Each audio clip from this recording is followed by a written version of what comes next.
All right, welcome to another episode of the Astrakhan's Feather. I hope the sound is okay.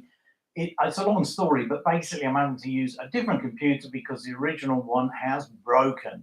It's a Mac. It's given up the ghost. They cost about $45,000 to repair and even more to buy a new one. So I'm using another one, and it doesn't have Word and it doesn't have iMovie. So we're doing it live, and I hope the sound, as I say, is okay. Anyway, we're going to continue with the Astrakhan's Feather. Okay, so if you remember, I'll just recap slightly. If you remember, in the last scene, Miles Blanchett, the man who's in Charisma, real estate agent, he is sitting around having sex with somebody. Anyway, we get to the end, and yes, that was the last end of the last episode. Okay, let's carry on, and we'll. Sorry about this. Let's carry on, and I'm just going to read it. Late that night, as Holly Dreyfus pores over documents and old newspapers in Bone Mountain's darkened library, and Miles Blanchett comes hard in a blonde housewife's mouth, Karen Adlon shivers in bed despite the heat, and a man in a white van on a darkened forest trail hums to himself madly, while a hidden hooded figure with a rifle watches him silently from the bush. Coot turns off the engine of his ute and looks at Double B snoring. Meanwhile, Bob Mullins whistles softly as he snores. Trevor Aisbit fights sleep and paces his house. Christ's breath whistles out towards an invisible ceiling. Christ's sleep, the snoring, the low-pitched grumbling and mumbling, the whole discordant symphony is powered by booze, of course. Soon the snoring will wake in the middle of the night, and he'll lie still on the damp sofa and stare into the dark and think about the shortness of life and unresting death creeping ever nearer, and wonder how long he has left as the clock ticks. Tudor and Sachs sleep soundly too. Sachs dreaming of a blue dinosaur he'd become friendly with, who at any moment could be bitten in half by a mad T-Rex just over the hill. Sachs will defend Bluey till the end. He has a sword and a shield. The shield is sky blue. It carries the Southern Cross. The stars shine bone white. Tudor moves, whimpering in his sleep. His mother stands over him, then kneels down, skirt rustling like dead leaves, face closed. "Oh, my darling boy," she says, "I never said goodbye." He stretches and moans and cries in his sleep because he tries, but he can't reach her. Benny Benson cracks his eyes. It's the morning now. And watches the room spin. But slowly, nothing like last night on the journey back when the world seemed almost back in cosmic. He groans as he discovers he's lying half out of the bed, head down to the floor, eyes wide, stomach churning, burning with bile. Then he takes a deep shuddering breath and groans as he somehow hauls top half of his body back into the bed. He lays down flat on his back. He breathes through his nose like a horse. He stares at the ceiling with goggle eyes. Then he waits for his heart to return to something approaching normality, then torturously turns his head and moans as fat fingers of incandescent sunlight reach through the Venetians, viciously poking his eyes. He closes his eyes and prays he'd find a way back to sleep. A minute before the sun rose, burnished as a coin, the giant USAF Lockheed transport plane thunders over the crest of Bone Mountain before dropping down. Just a second. The dog is licking him, so it's driving me nuts. Wait, pack it in. It's as irritating as anything. He just goes on and on. Can't help himself. I don't know why. The vet told me it's because he's a terrier. Anyway. All right. I'll just go back. A minute before the sun rises, burnished as a coin, the giant USAF Lockheed transport plane thunders over the crest of Bone Mountain before dropping down gentle as a lumbering giant to the airbase far below on the valley plain. Christ watches the aircraft's landing lights wink in the pre-dawn. He wears a thin dressing gown half open. Warm air flutters soft as butterflies against his skin. Christ swings gently in the hammock, hands nursing a mug of steaming tea. He watches the jet's twin orange afterburners become smaller and smaller until they wink off when the plane screeches, lands and taxis. Over to the right on the floodplain, where the river winds its way like molten silver, a blue and orange helicopter takes off from a sprawling horse stud. The machine looks no bigger than a dragonfly. and from this distance its engine no louder than a mosquito in his ear. Christ takes a sip. Tea, the Darjeeling Earl Grey mix. He sighs. He turns as the air moves, expecting for a second to see Jenny pad along, drape an arm over his shoulder before softly kissing his unshaven cheek. But it's Tudor, clutching Army Dog and Fudgy Bear. Christ smiles sadly and lets the boy hop onto his lap, where he shivers once before settling into Christ like a cat. Christ notices the boy's getting heavier and taller as he gives him the mug of now cool tea. Tudor takes a slurp.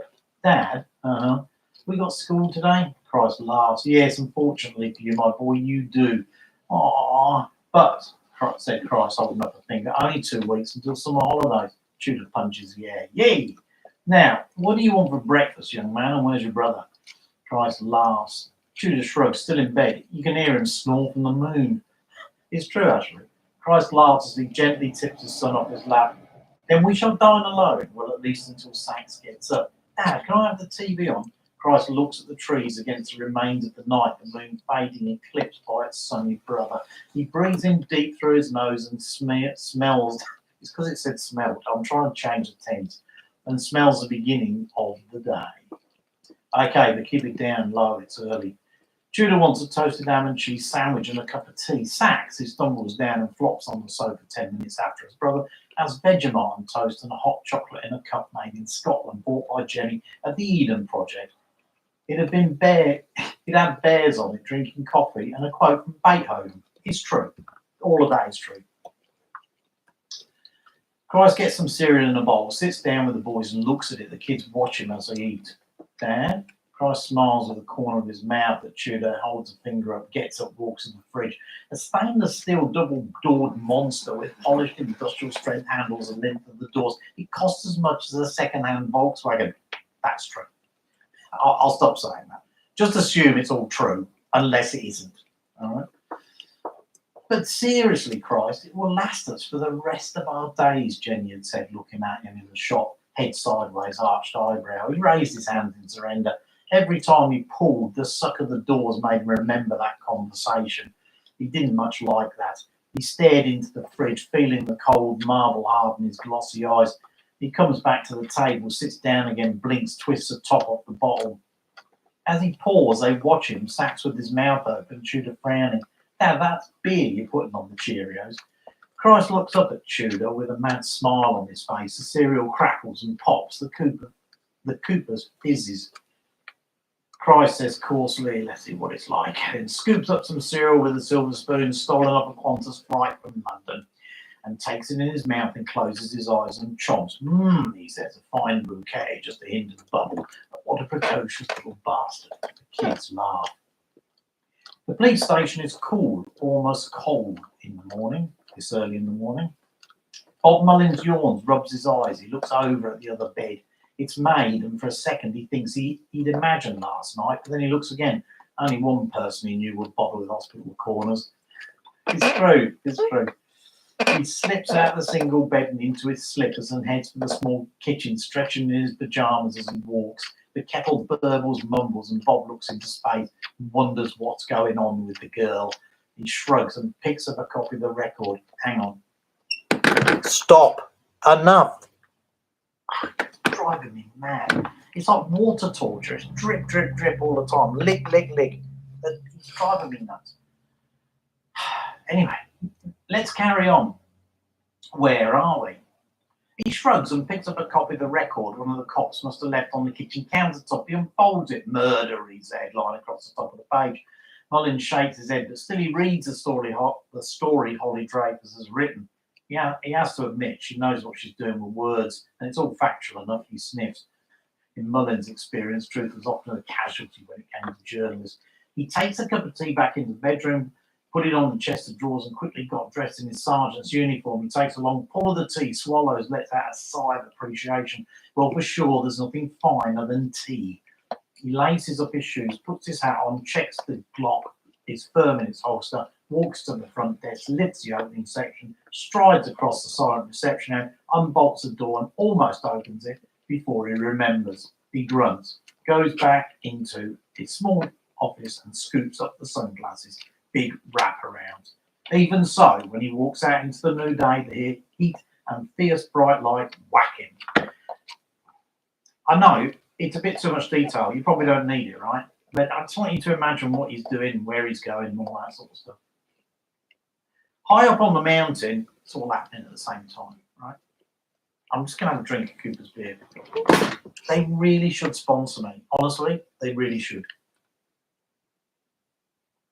It's the best beer in the world. It was my birthday on Sunday. Thanks. And my wife made me a cake. It was a great cake, really big cake. And I sent a picture of it to my eldest son. And he said, it's so British. And I said, what do you mean? And he said, because you're sitting there with the cake and you've got beer by your elbow and there's also a teapot in the picture. It's true, isn't it? You can't argue with that. Anyway, high up on Grandview Mountain, I'll just start that again because that's wrong. High up on the mountain, Grandview Lane is shrouded in light mist. When they saw the mist, Aborigines got down on one knee and beheld the ground that believed ancestors were rising. Jerome has been out all night and he has stubble, but the dew makes it soft. He walks quietly. It's a skill he's learned from his grandfather. He whistles so quiet it could have been a flute bird about to sleep. His eyes are hard, used to watching, sometimes for hours on end. Every step he takes is measured, planned. He swings the long gun up over one shoulder. The revolver is in a holster under one arm inside the long coat. Jerome strokes the brown leather sheath strapped to his leg. He breathes deep. He smiles as he unlatches the gate. He squeaks softly. He could have oiled it, but of course he didn't. He wants to know when anyone is coming. He wants to know when someone's coming. Jerome steps on the garden path and stops and turns his head to the sky. He takes off his hunter's cap and wipes his brow. The trees dapple the sun. He'd seen stronger sun out in places he never wanted to go to again. This is soft far as he's concerned. He grunts just like the folks out here. He looks up the lane, the unsealed dust track, squinting his hard black eyes as a veil of mist lifts. He sniffs, caresses stubble, scratches his cheek. He'll go back for the body later. We're going to leave it there, and we'll come back tomorrow. And I hope this works all right. Thank you very much. Talk to you tomorrow. Bye-bye. I'll find the mouse in a minute. He's running around.